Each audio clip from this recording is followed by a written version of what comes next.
Okay, so I'm actually still always great conversation, but I'm still struggling to understand how this is a thing. That has been his response to like 3 different questions and answers now, and like Yasmin's been incredibly eloquent and very, very kind of polite.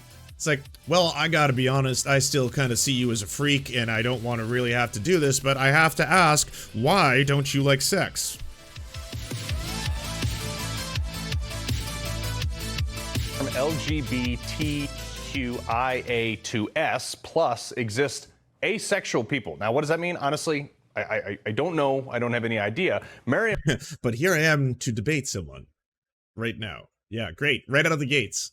I mean, I guess you got to appreciate that aspect of Newsmax right there. I'm going to be honest with you. I have no idea what these letters or words mean. I have no clue whatsoever. So now I'm going to debate someone on the merits of asexuality. Webster defines asexual as people who... You did Webster's? No, man. Hey, come on, 2023, hit up like ChatGPT or some shit, you know? Webster's dictionary defines asexuality. Quote, not having sexual feelings towards others, not experiencing sexual desire or attraction. Now, apparently, this is an entire class of people that believing they're being underrepresented right now. One person in particular has been advocating for their rights and received a storm of hate comments after making this tweet saying, quote, asexual people deserve equal rights. We deserve legal. And by the way, I just want to say, because I saw this when it first went down, and it was really fucked up seeing the replies, both mostly from right-wingers and a lot of fucking horny dudes who are like, oh yeah, dresses like that, but doesn't want to be sexualized. Yes. Absolutely. They can dress however they want. That has nothing to do with this. Just like, you are just projecting, obviously, your own sexual desires right now. So many responses were just like, yeah, well, yeah, nice cleavage, asexual. Or I'm not supposed to enjoy looking asexual. Legal recognition. We deserve protection. Now, anyone who knows me knows that I'm open to any and all conversations on literally any topic. So, joining me now is that same woman, the tweet Yasmin Benoit, asexual advocate, model, and writer. Yasmin, I appreciate you joining us. So let me just come out. What is an asexual? Being asexual means experiencing little to no sexual attraction towards anyone, regardless of their gender. Okay. And that obviously falls into this new umbrella of the LGBT movement and things like that. So you would express that they're being underrepresented and maybe don't have the same, treatments as some of the people in the rest of the community. What are some of those specifically that you're talking about? Well, in the UK, we aren't included in the UK Equality Act 2010. We aren't recognized as a sexual orientation, which of course has a knock-on effect to other areas where people would usually be protected by the Equality Act. We're also still a pathologized orientation in the International Classification of Diseases over here, which is also used throughout Europe.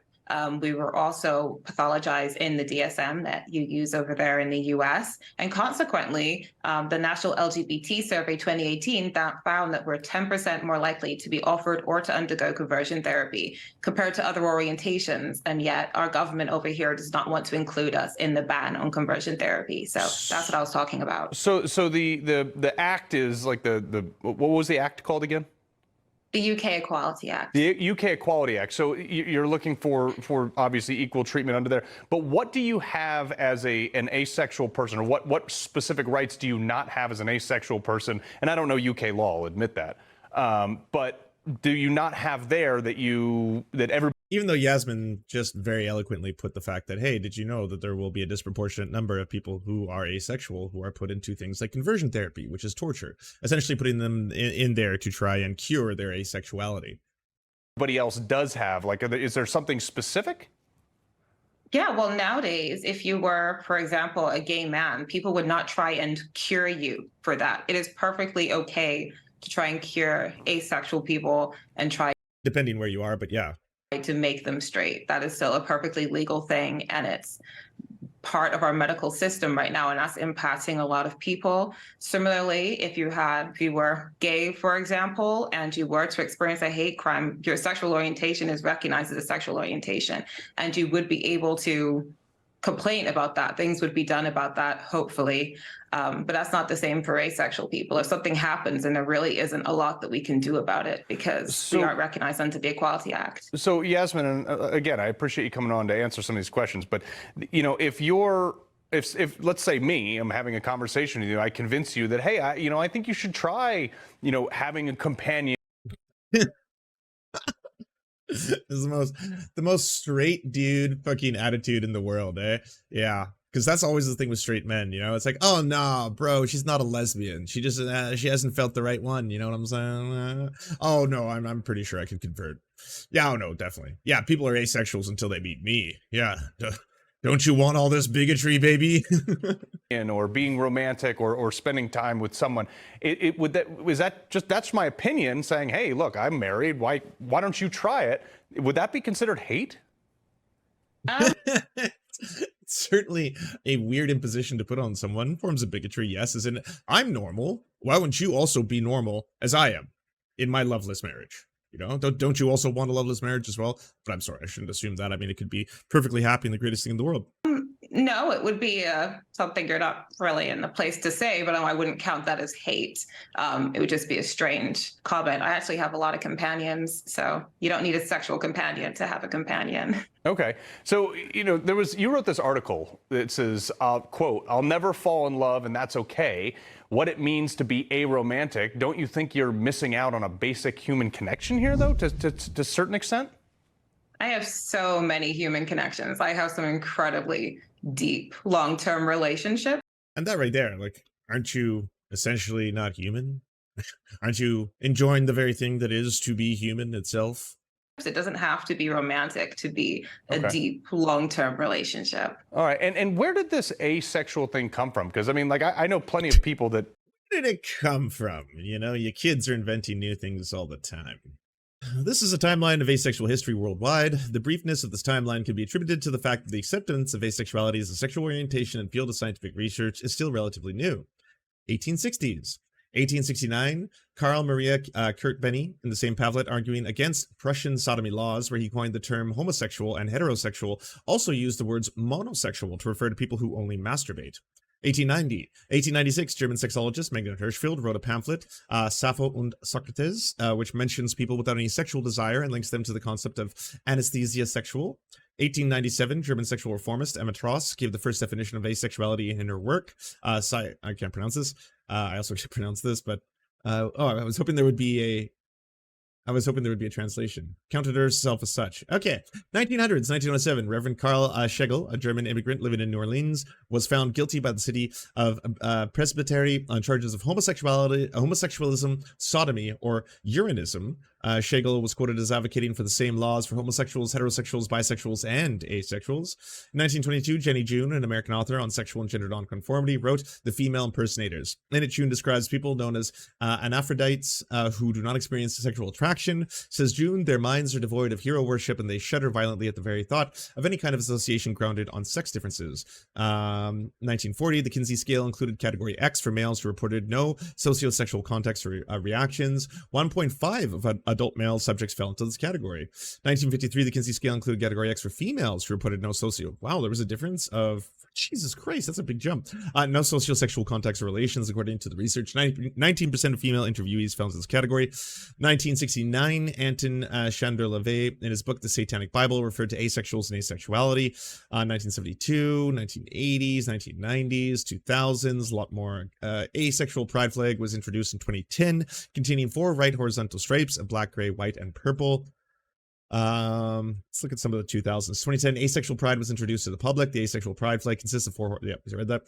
2010, Asexual Awareness Week, now called ACE Week, was founded by Sarah Beth Brooks in 2010. It occurs in the later half of October and was created to both celebrate asexual, aromantic, demisexual, and gray asexual pride and promote awareness. 2012. If you're wondering, demisexual is you don't experience sexual attractions to someone unless you're in love with them. The first International Asexual Conference was held in 2012.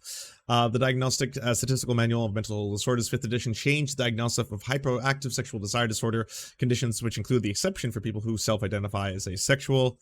So yes, well, it is, the understanding of it is more I would say, more recent, and certainly it's put into the topic of conversation as a more recent. It's one of those things where there seems to be a long history of it. You know, just don't have a female or male or opposite sex or whatever sex companion. And that's okay. Like, I don't classify them as asexual. What makes someone who just doesn't do that to someone who actively chooses not to? Well, if you're choosing not to have sex, that could just be being celibate. That could be abstaining from sex. Asexuality is a type of sexual orientation. I was born asexual. I've stayed asexual. And that's just part of my makeup. And it isn't something new. Asexuality has been included within queer theory since the 1800s. It's just that people have only just started noticing. Okay, so, you know, I'm actually still, look, always great conversation, but I'm still struggling to understand how this is a thing. That has been his response to like 3 different questions and answers now. And like, Yasmin's been incredibly eloquent and very, very kind of polite. It's like, well, I gotta be honest, I still kind of see you as a freak and I don't want to really have to do this, but I have to ask, why don't you like sex?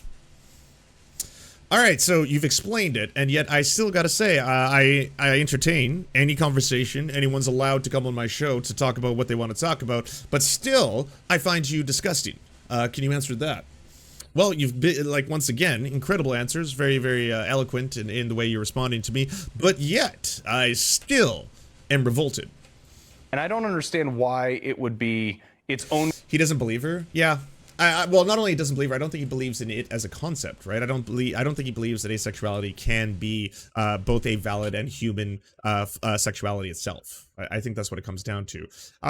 For example, I was asexual phobe or asex phobe. I don't know what the proper term is, but I was certainly very bigoted towards asexual people for a lot of my life, in that I didn't think they existed, or I didn't think they understood, or I thought they were, like, you know, victims of abuse or things like that. Like, it took a very long time for me to start wrapping my heads around the complexities of there being differences between sexual attraction, romantic attraction, how you can still have, for example, a sexual attraction without a romantic attraction, or vice versa, and how different people are completely valid depending on how much of either of those they experience.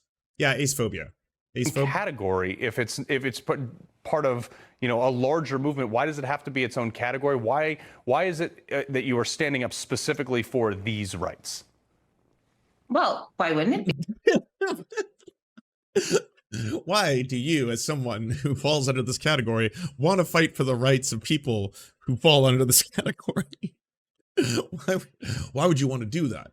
Again, it makes no sense to me whatsoever, but go on.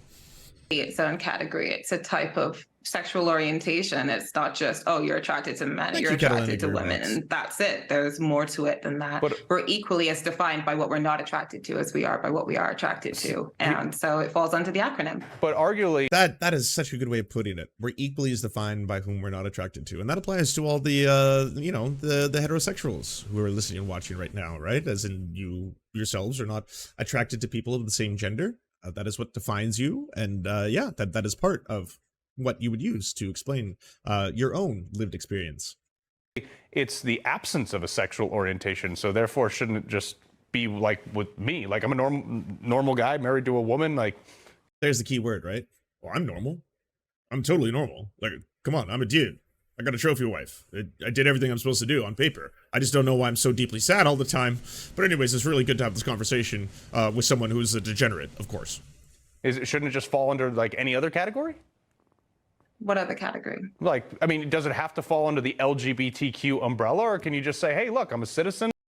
Well, I'll be honest with you. I'm pretty sure Newsmax doesn't think that the gays are all right either. I'm pretty sure you're probably no fan of them, you know, naughty little gays and their gay shit. But at the end of the day, it's you. You're the one who's defining this. I'm normal. So I'm what's normal, right? I'm a man, and I am in a relationship, a covenant with a woman, and that's normal. And so you're not normal, right? I do my thing, and that's that.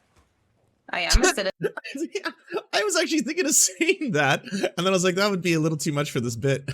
I do my thing, you know, and that's that. It's okay. You said it for me. You know, you're doing all the heavy lifting here. And I do my thing, and I have a sexual orientation, and I'm not straight. Therefore, it falls under the umbrella. Okay. Well, there you have it, Yasmin Benoit, or Benoit, sorry. I appreciate you Yasmin fucking smoked you, sir. And, obviously Yasmin, who is an asexual advocate, is also a woman of color. And she has spoken pretty, I would say deeply, both in her social media as well as her articles about the difficulties that come with also being, a woman of color who is heavily racialized while also being someone fighting up for asexual rights. But it's also particularly interesting when it comes to Yasmin and you see the responses to the things that she tweets out, where it will be filled with horny fucking dudes, like just really horny dudes who are all broadcasting their horniness, just filling with fucking cisheads who are all just like, oh yeah, nice cleavage then, titties, I see titties, nice titties, yeah, asexual. Yeah, so asexuality is not defined as someone having to basically hide or not be sexual in any way. They can be sexy or perform in a sexy manner if they want to. You're describing your own sexual desires right now, my dudes. All of you are looking at someone saying, "Oh wow, so in my eyes, I'm sexually attracted to you," and it's like, yes, we know. Everyone knows. It's very clear, Coming on. I'll admit I still am not totally clear on what's going on, but you know what? We always appreciate the conversation. Thanks for having me. All right, thank you. By the way, if there was anyone previous to this who were probably freaking out, being like, why the fuck would anyone go on Newsmax, blah, blah, blah. I mean, I would say that was a very, very positive interview in terms of the fact that she was platformed by them and came across as, very, again, polite, rational, and intelligent. Do you enjoy the Serfs but prefer not to have to use your eyeballs? Many are saying this. Well, we've got the solution for you. It's the Serf Times in podcast form, available on most major podcasting networks now. If you enjoy it, please consider leaving a good review and feedback because it really helps the show out, apparently, and it's free, just like the podcast. Thank you kindly to our Lord and Saviors Peyton L. Just and Xander Corvus. Without you, we are nothing. And now, a shout out to our Knights of the Square Table. Amazing Flesh, Anna Loves Riley, Adrian McCarthy, DM Rivera, Doug Cady, Everything Important, Hegbard Celine, Izzy Solidarity, La Media Panza, Matthew Scarborough, Multimondi, Nettle, Omni, Peanut Butter Blonde, Political Papi, Quiet 185, Rachel K, Riley and Anna, Roller Dragon, Kubi, Cernicus, Spinach Monster, Stellar Vision, Sebastian Dimmel, Thomas, Trevbot EXE, Lucidry, Words Greenwood, Cheryl Alvarez, Tony Perkins, Thomas, O'Pecker, Travis McClinton, and Victoria Bell. Thank you so much. And a huge shout out to all the other people who make this entire show possible. Without you, it would not exist. If you can support us, please go to patreon.com/theserfs, and even $1 can help unlock all of the little goodies and help make this show entirely possible.